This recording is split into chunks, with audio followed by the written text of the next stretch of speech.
preface to How the Other Half Thinks, Adventures in Mathematical Reasoning. Occasionally, in some difficult musical compositions, there are beautiful but easy parts so simple a beginner could play them. So it is with mathematics as well. There are some discoveries in advanced mathematics that do not depend on specialized knowledge, not even on algebra, geometry, or trigonometry. Instead, they may involve at most a little arithmetic, such as sum of two odd numbers is even, and common sense. Each of the 8 chapters in this book illustrates this phenomenon. Anyone can understand every step in the reasoning. The thinking in each chapter uses at most only elementary arithmetic, and sometimes not even that.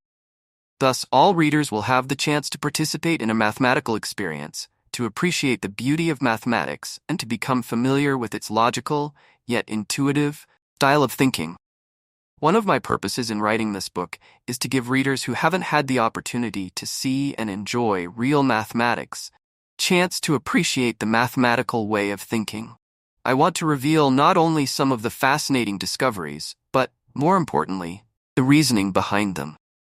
In that respect, this book differs from most books on mathematics written for the general public. Some present the lives of colorful mathematicians.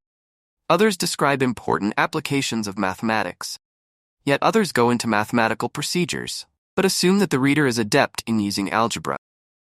I hope this book will help bridge that notorious gap that separates the two cultures, the humanities and the sciences, or should I say the right brain, intuitive, and the left brain, analytical, numerical. As the chapters will illustrate, mathematics is not restricted to the analytical and numerical. Intuition plays a significant role. The alleged gap can be narrowed or completely overcome by anyone, in part because each of us is far from using the full capacity of either side of the brain. To illustrate our human potential, I cite a structural engineer who is an artist, an electrical engineer who is an opera singer who published mathematical research, and a mathematician who publishes short stories. Other scientists have written books to explain their fields to non-scientists, but have necessarily had to omit the mathematics, although it provides the foundation of their theories. The reader must remain a tantalized spectator rather than an involved participant. Since the appropriate language for describing the details in much of science is mathematics, whether the subject is expanding universe, subatomic particles, or chromosomes.